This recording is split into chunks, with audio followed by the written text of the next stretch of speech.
Olá, uma boa tarde. Tem início amanhã a Peregrinação Nacional do Migrante e Refugiado, um encontro que acontece a cada ano em Fátima e ali procura colocar no centro da celebração o regresso à terra natal, mas também as preocupações de quem procura viver no nosso país. Recebemos neste programa Eclésia Eugénia Costa Quaresma, diretora da Obra Católica Portuguesa de Migrações. Acompanha também André Costa Jorge, diretor do Serviço Jesuíta aos Refugiados. Boa tarde a ambos. Boa tarde. Obrigada por estarem no nosso programa. Eugénia, começava por si este tema da peregrinação que acontece agora ao Santuário de Fátima, migrantes, missionários da esperança, muito a partir do jubileu que a Igreja Católica obviamente vive. Eu perguntava-lhe de que forma é que os imigrantes têm sublinhado a palavra da esperança quando procuram o nosso país. O movimento em si já é um movimento de esperança. Quem quer que se desloque, quem quer seja forçado, seja por opção, traz em si uma esperança.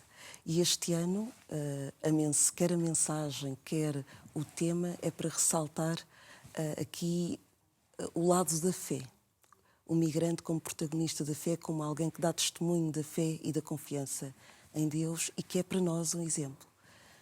E, portanto, é isso que queremos celebrar nesta peregrinação em particular. A mensagem que acompanha o convite para participar na peregrinação fala na coragem e perseverança dos migrantes e refugiados em busca de sobrevivência, no meio de catástrofes, guerras, perseguições e pobreza, enfrentando tantas vezes riscos e perigos de vária ordem. Pergunto-lhe, Eugénia, se esta é uma realidade que importa trazer ao de cima, a realidade que os migrantes e refugiados concretamente enfrentam neste movimento de deslocação e que tantas vezes a sociedade, de uma forma geral, não tem presente. É muito importante escutarmos as causas das migrações, que são conhecidas, mas precisamos de ouvir, muitas vezes narrado na primeira pessoa. Precisamos de conhecer as pessoas que estão no nosso território, saber as razões que as motivaram a deslocar-se do seu país de origem, conhecer os seus sonhos, as suas esperanças e valorizar o contributo que podem dar localmente, não só a nível do trabalho, mas a nível da cultura, na forma como celebramos a nossa fé. Portanto, há um contributo que importa valorizar e que temos que despertar, mais uma vez, despertar.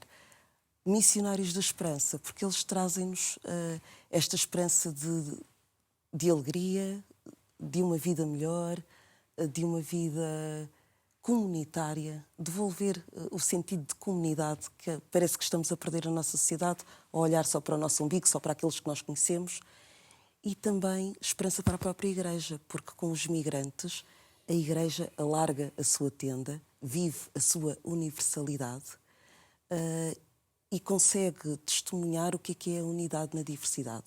É um percurso, é um caminho, não isento de tensões, não isento de conflitos, mas que somos chamados a percorrer juntos.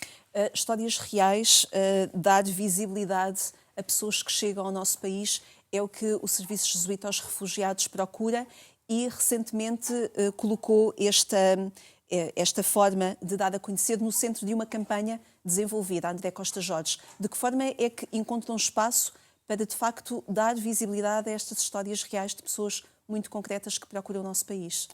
Nós procuramos, em primeiro lugar, fazer cumprir a missão do JRS, do Serviço Jesuíta aos Refugiados, tem como missão acompanhar, servir e defender.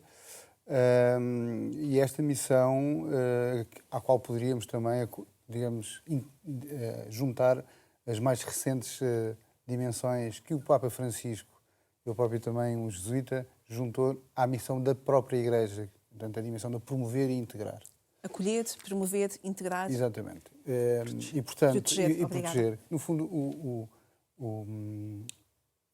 esta missão da Igreja, no fundo, que no JRS também procuramos dar expressão, procura ajudar todos, no sentido de toda a sociedade, no seu conjunto, aqueles que chegam e aqueles que acolhem, são chamados a participar deste processo. Por um lado, reconhecer no outro um irmão, um como nós, e também podermos trabalhar sobre os nossos receios, as nossas legítimas preocupações e também ajudar aqueles que são os decisores políticos, aqueles que nós elegemos, a tomarem boas decisões e a honrarem nos lugares de decisão, no Governo, no Parlamento e onde for onde forem chamados a estar, aquilo que são as legítimas aspirações de toda a sociedade. Na lei de imigração, que foi recentemente aprovada, concretamente no dia 16 de julho, e que o Presidente da República, Marcelo Rebelo de Sousa, decidiu remeter para o Tribunal Constitucional, encontra estes verbos: acolher, proteger, promover e integrar? Infelizmente não encontramos isso de forma clara, por isso é que também emitimos um parecer e enviámos quer ao Conselho Nacional das Migrações, onde estamos presentes, quer ao Sr. Presidente da República. E participaram também do FORCIM nesta declaração. E também entregue conjuntamente com o Fórum das Organizações Católicas para as Migrações, o FORCIM, no fundo expressando esta nossa preocupação. Quer dizer, uma legislação que nos parece, uma proposta de lei, no fundo, nos parece estar desequilibrada e que e sobretudo, que não promove esta justiça e que deixa os migrantes numa situação de grande vulnerabilidade, nomeadamente em dimensões como na sua relação com o Estado, na capacidade dos próprios migrantes verem garantidos os seus direitos fundamentais, e em aspectos, por exemplo, que tem sido muito falado, a dimensão do rearrumamento familiar, que é fundamental. Que está desativado desde 2021. Nos processos, exatamente, e sobretudo esta proposta tem como efeito, segundo a nossa perspectiva, tornar o processo ainda mais moroso, ainda mais difícil. Então, todos nós sabemos que é normal nos processos migratórios que as famílias não venham logo todas em conjunto, e, portanto, o que é normal é que nos processos de chegada, logo que as pessoas se estabeleçam, consigam trazer os seus familiares diretos, e a lei deve proteger esse regrupamento familiar e, portanto, e não dificultar o processo. E aquilo que nós encontramos na lei é uma proposta que dificulta o processo. Nós compreendemos também, porque estamos no terreno, justamente, que o Estado encontra muitas dificuldades na implementação das melhores práticas. Mas é um problema burocrático? É um problema, sobretudo, de resposta administrativa, por um lado, e, portanto, nós percebemos que, em face daquilo que aconteceu nos últimos anos, isto é, as respostas institucionais não têm sido capazes de acompanhar as exigências, e, portanto, aquilo que nós dizemos no parecer é que aquilo que foi a decisão do Governo, que nos pareceu acertada, que foi parar com, digamos, o procedimento das manifestações de interesse, e que, portanto, isso, na nossa perspectiva, por si só já é o suficiente para, de alguma forma, reduzir o impacto de novas chegadas e reduzir também o efeito de chamada. Agora, entendemos é que tudo aquilo que vá para além disto nos parece gravoso e, sobretudo, o foco tem que ser, por parte do Estado, em reforçar os serviços administrativos, reforçar onde os serviços não funcionam, de modo a que as respostas aos utentes, no caso os migrantes, sejam mais céleres e sejam eficazes. Mas é assim nestas áreas, como é assim na área da saúde ou nas áreas da habitação, onde é necessário que todos, mas desde logo aqueles que têm maiores responsabilidades, encontrem soluções eficazes. E a solução não passa, ou não é, na nossa perspectiva, em atirar o ónus para os mais fracos, atirar o ónus para os utentes, mesmo sabendo que o esforço que tem que ser feito tem que ser no reforço da capacidade de resposta. Eugénia, esteve presente no dia em que o FORCIM entregou ao Presidente da República uma nota, um manifesto, um parecer, onde, de alguma forma, falava no impacto significativo que esta lei, aprovada a 16 de julho, teria concretamente nos imigrantes e nas suas famílias. E, de alguma forma, criticava a pressa com que esta lei foi aprovada na Assembleia da República. O que é que está concretamente em causa? É uma falta de escuta, uma pressa efetiva, de facto, como referiram? Aquilo que é importante quando se trata de leis e de leis que impactam a vida das pessoas, que elas sejam duradouras, que elas confiram alguma estabilidade. O modo como as coisas foram aprovadas levantaram dúvidas, fizeram-nos ficar com o pulgar atrás da orelha, como se costuma dizer, porque estas matérias precisam, de facto, de um consenso amplo no Parlamento. E há uns tempos, na sociedade portuguesa, a imigração era alvo de consenso. Era. Tem mudado isso? Sim, parece que sim. E o modo como foi aprovado diz-nos isso mesmo. Portanto, há há aqui vozes que não foram tidas em conta ou foram ouvidas muito em cima, não é? Quando já não havia concretamente nada a fazer. do Conselho das Migrações, um órgão que foi criado pelo Governo em 2024, que não foi ouvido. Foi ouvido muito ali, muito em cima, e praticamente não sentimos que houve um impacto na resolução. Trata-se de uma decisão, no seu entender, é uma decisão política, partidária, é uma decisão social que responde a ânsias sociais? A questão das migrações precisa de uma resposta política, de uma resposta do governo. Impacta não só, mas é sobretudo, tem que impactar as políticas públicas. É para o público que o governo atua e tem que equilibrar, é uma tarefa difícil, não é? Equilibrar para os residentes, independentemente da nacionalidade. E a lei tem que ser justa, como foi dito anteriormente. Como é que, André Costa Jorge, como é que a aprovação desta lei, e depois esperamos neste momento que o Tribunal Constitucional se pronuncie, tendo em conta o pedido do Presidente da República, mas como é que a aprovação desta lei, tal e qual como está, impacta o trabalho do Serviço Jesuíta aos Refugiados? Bem, impacta na medida em que, se a lei não permitir que esta dimensão de esperança se efetive, não é? Ela vai, sobretudo, impactar na vida das pessoas migrantes. Sobretudo falo dos imigrantes económicos, porque, no fundo, estamos aqui a falar da lei de estrangeiros e que, no fundo, trata de todas as matérias que têm a ver com a entrada, a permanência e a saída das pessoas estrangeiras no nosso país e que, normalmente, são ou turistas ou pessoas que vêm para atividades negociais e outras atividades, e também as pessoas que vêm para trabalhar, porque o que nós defendemos é que deve haver vias legais e seguras para as pessoas poderem vir trabalhar e viver em Portugal. E defendemos também que o facto da legislação apontar muito para esta dimensão do trabalho, as pessoas não são apenas braços para trabalhar, são vidas. Não é? E, portanto, nós sabemos também como portugueses o que isso é, porque temos inúmeras milhões de pessoas, inúmeras comunidades portuguesas espalhadas pelo mundo e sabemos e ficamos orgulhosos quando as comunidades portuguesas espalhadas pelo mundo assinalam essa sua identidade também, essa sua Portugalidade pelo mundo. E estão integradas, ou procuram estar integradas, e a Igreja tem um papel também no apoio aos processos de integração dos emigrantes portugueses no mundo, e aquilo que queremos que o governo português faça e que os governos façam é apoiar os processos de integração sem perda de identidade cultural, religiosa das pessoas, mas que se possa fazer de forma harmoniosa. E, nesse sentido, é preciso trabalhar muitas dimensões do acolhimento, no sentido da hospitalidade, de uma cultura de hospitalidade e de promoção da integração destas pessoas. De facto, temos vivido, na Europa em particular, mas no mundo, uma cultura, um crescimento de um discurso de hostilidade aos migrantes, de uma maneira geral, que acaba por obliterar todas as dimensões de riqueza, de enriquecimento, de crescimento, de diversidade que as migrações oferecem aos países que recebem migrantes e que, de alguma forma, enviesam muito a tomada de decisão. Portanto, aquilo que nos preocupa é, sobretudo, que se tornem decisões justas e que as leis promovam esta justiça para todos. A tomada de posição do Forcim e as propostas que foram deixadas ao Presidente da República fala num garantido e efetivo direito ao reagrupamento familiar, como já aqui falaram, pede também um investimento na valorização e qualificação e requalificação das pessoas migrantes, fala nas políticas de acolhimento e integração, na importância das políticas de proximidade.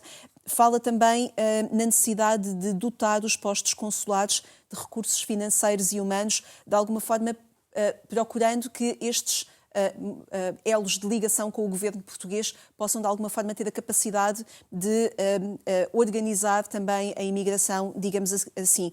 Parece-me também que esta posição do Forcim aposta muito na importância da formação que os próprios migrantes e refugiados podem receber no país que os acolhe para se poderem integrar.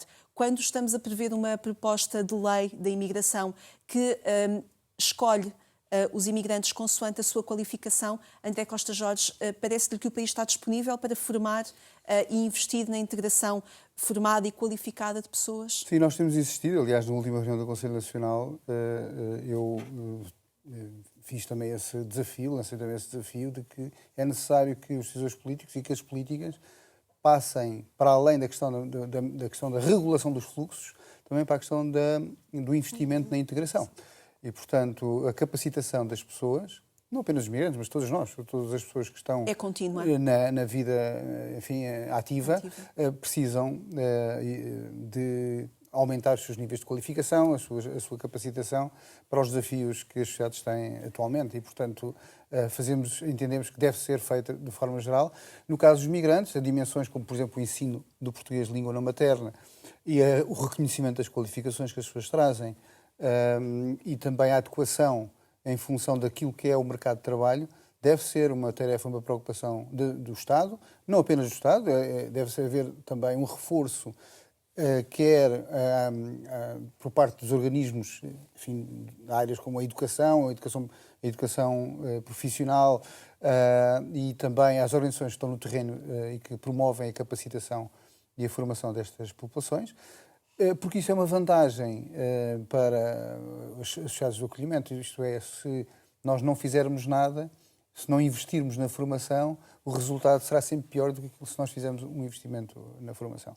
Mas eu diria também que é importante que, e insistimos nisto, que os serviços públicos e aquilo que são as respostas administrativas por parte do Estado, que é fundamental neste processo, possam ser reforçadas para que também, quer a necessidade de mão de obra em migrantes qualificados, quer a necessidade de mão de obra em migrantes menos qualificados, seja feita de forma equilibrada. Porque Portugal também precisa de pessoas migrantes com menos qualificações, não apenas as pessoas com mais qualificações. Dou um exemplo muito simples. As pessoas que vêm trabalhar, por exemplo, no apoio a idosos. Portugal tem uma população cada vez mais idosa e sabemos que boa parte destas pessoas migrantes vêm trabalhar em setores como, por exemplo, o apoio geriátrico. E, portanto, é uma necessidade que o país tem e, portanto, é necessário também não fecharmos portas às pessoas que vêm ocupar estas tarefas, porque o país precisa. Eugénia, tendo o Estado assinado um protocolo precisamente com estas entidades patronais que necessitam de mão de obra e meses depois ter aprovado uma lei de imigração como esta que dificulta a chegada ao nosso país de mão de obra que o país precisa, o que é que isto diz? Só me vem um termo muito popular, não é? É quase como dar um tiro no pé. Mas precisamos, de facto, de equilibrar isto e de comunicar bem. Eu acho que a grande dificuldade e confusão e ruído que está a acontecer é porque as questões não estão a ser bem comunicadas. O Estado reconhece, e todos os países reconhecem, que precisamos de migrantes. Então não podemos ter um discurso hostil para com os próprios migrantes.